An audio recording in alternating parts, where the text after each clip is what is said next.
大家好，我是邱平，我现在在江西新余的分余。去年我们在湖南、湖北看了很多地主大院呐，那基本上是四方的，或者是砖木结构的。现在我们来到这个地方呢，在外面这里看起来是一个门楼啊，在后面呢就是一个地主大院，也被称为是围屋。我们知道围屋大部分可能是在哪里呢？客家围屋，广东、福建最多。那么在江西这个西部，怎么会有一处围屋呢？我们今天就来介绍一下。其实说的简单一点，大家都知道了，那肯定是从福建或者广东那边迁移过来的，后面在这边发家了。从空中的方面看是非常大的，整个这个房屋200多年的历史。这座房屋是叫做邓家大屋，同时也叫三立堂，或者是叫邓家围屋、邓家老屋。因为它是结合了客家建筑和赣派建筑的风格，它是一个坐西朝东砖木结构，它的通面阔是46.8米，进深92.4米，大屋呢周长260米，就围起来呀。总的面积是4324平方米，超级大呀！大家见过这么大的房屋没有？我们现在说别墅大，那也没有这个大，特别是在空中看的话，完整的话是一个围屋，总共房间呢是99个。我们经常知道，古代建房子好像要不9有关，要不3有关。从高处看呢，它是一个龟形的防御堡垒，围屋嘛，其实起到一个防御性的作用，因为在古代由土匪来攻打或者说找地主的麻烦。所以很多地方呢，它的房屋、地主大院，既是房屋，同时呢，也是一个军事堡垒，防御的。俯瞰整个建筑呢，在高空看呢，像一个花瓶，极为独特，与我们通常所见的那个椭圆形或者是方形的客家围屋有很大的区别。说到围屋，大家可能首先想到的就是福建的围屋。那么，为什么在江西这个地方有这样一栋围屋呢？简单一点，就是这个房屋的主人最早呢是广东人，后面呢他在清朝乾隆年间迁移到江西新余县来。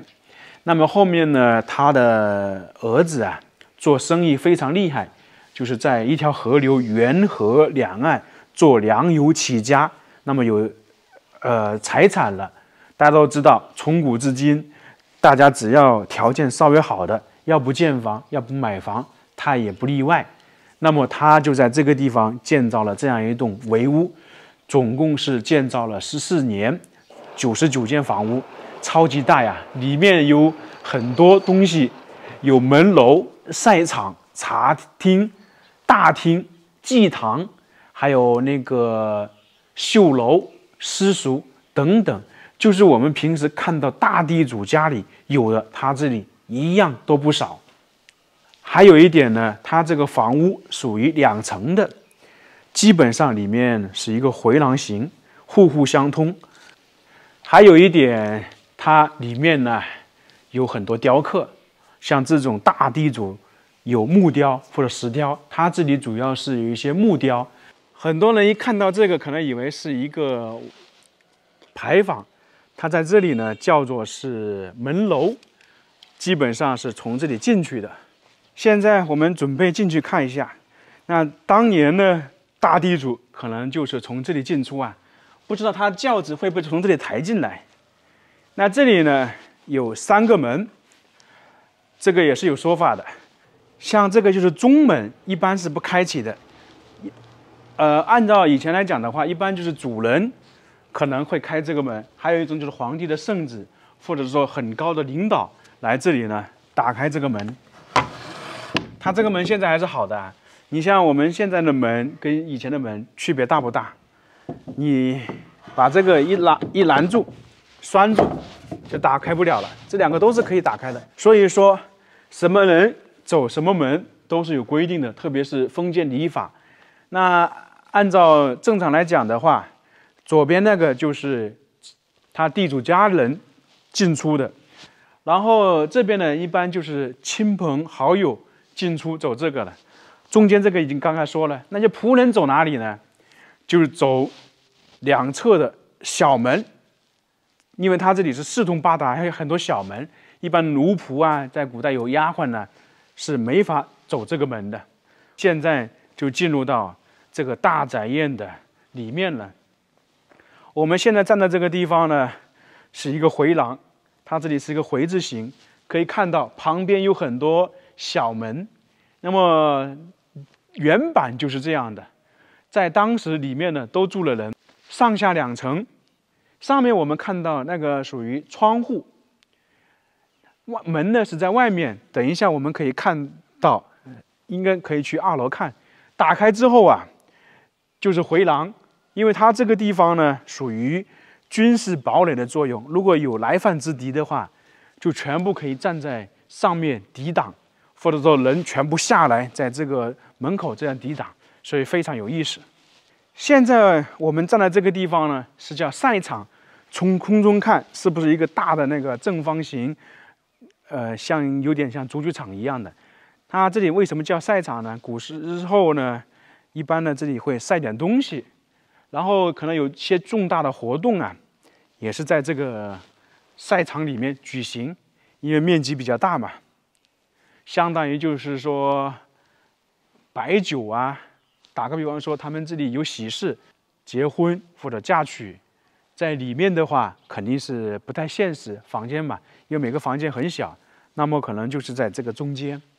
前方相当于是前大厅，从这里进去呢，基本是整个大院里面的核心了。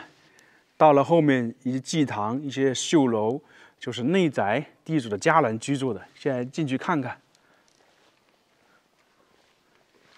它这里全是砖木结构的。有砖有木头，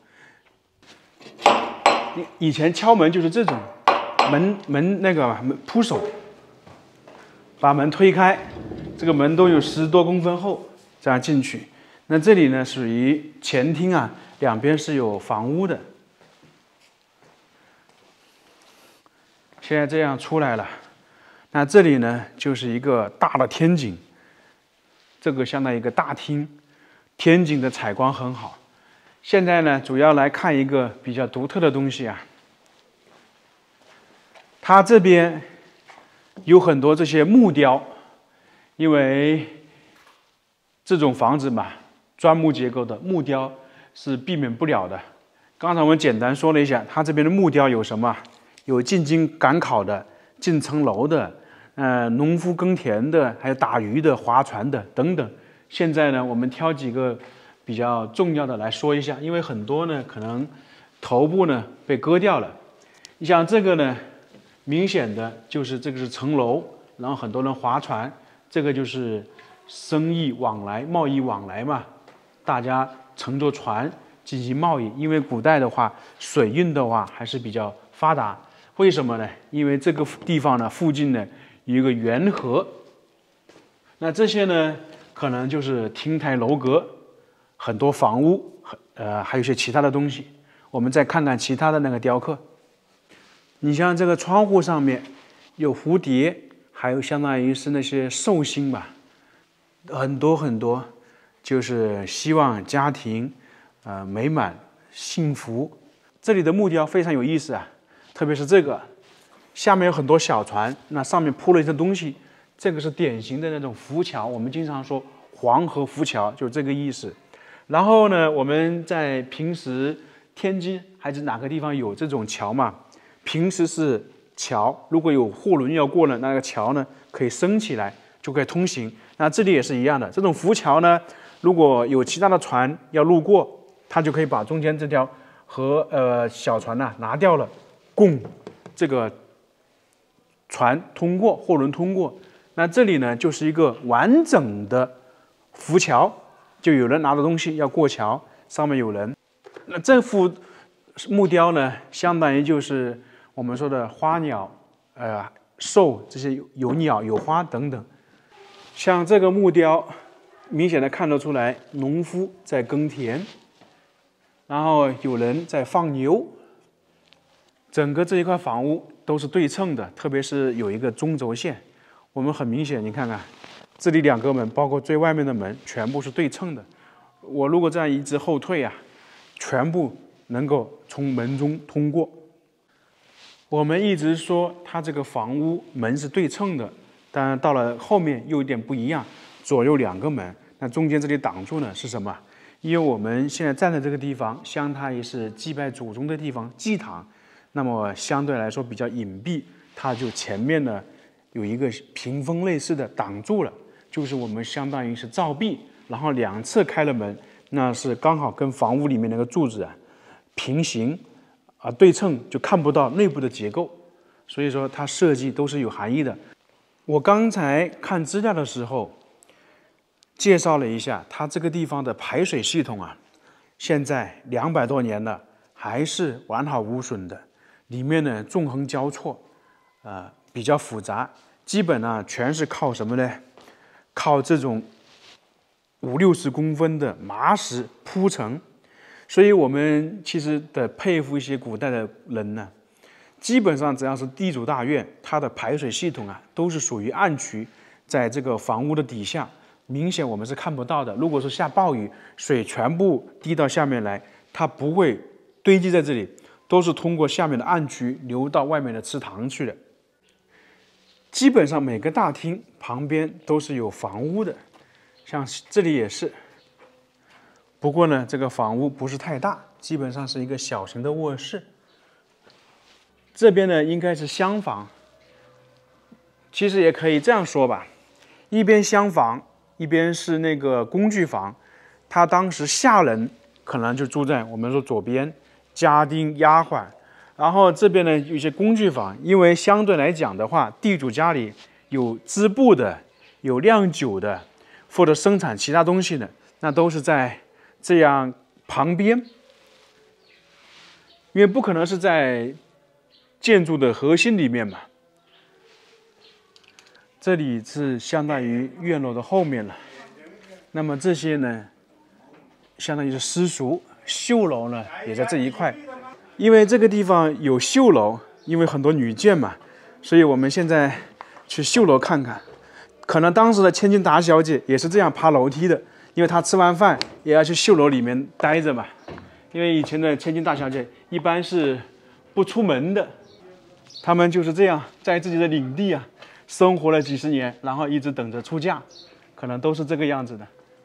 我们一开始说它这个房屋是2层的，然后是有个回廊，在回廊上面呢有很多小房间，可以看到这里就是。那这些小房间是干嘛用的呢？一个是住人，另外一个呢，如果我们刚才说了有地主在这里呢被侵犯，就是说有土匪来的话，那这些小房间的人呢全部出来，从回廊立马下去，准备去抵抗，因为这个是围屋，它一个很大的作用就是抵御外敌，相当于是一个军事堡垒。它这些房间呢都不大，可能也就10几20平米吧，因为它这里房间太多了，99个房间，住肯定是住不满。那么后面大家猜想这些地主去哪里了？现在这个围屋里面呢，人不多，可能也就是10来户。我是资料上看的，其实我仔细看了一下，可能还没有，可能就几户人家，而且大部分是做点小生意的。那这个地主去哪里了？一样的。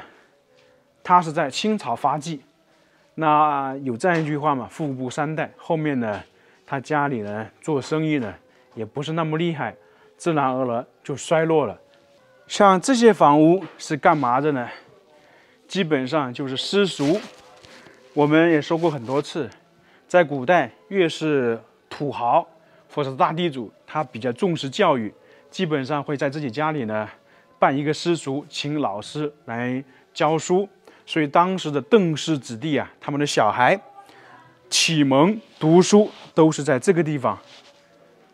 我们很多人以为啊，古代那些地主或者是说大家庭不重视教育，那其实是错的。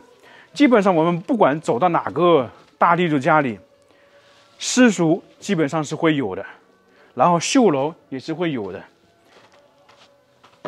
这是必不可少的。而且呢，他们教育啊是非常严格的。也就是说嘛，想出人头地，你想一番作为，必须要吃得苦中苦啊，方为人上人。从来没有一蹴而就的事情，也没有一步就能实现的事情。这一座围屋其实还有一个身份，它是赣西面积最大的一座围屋。当然，它不仅仅是围屋，它的建筑风格也融入了赣派。整体看，这座地主大院确实豪华大气。不过呢，现在的房间基本上是空置的。但是想一想，当年是多么的豪华。我们现在简单看的话，是这一部分。那么在当年，估计周边都是属于它的，不光光是这一栋围屋，其他的一些房子呢，可能也是它的。所以当年的豪华程度可能超出你的想象。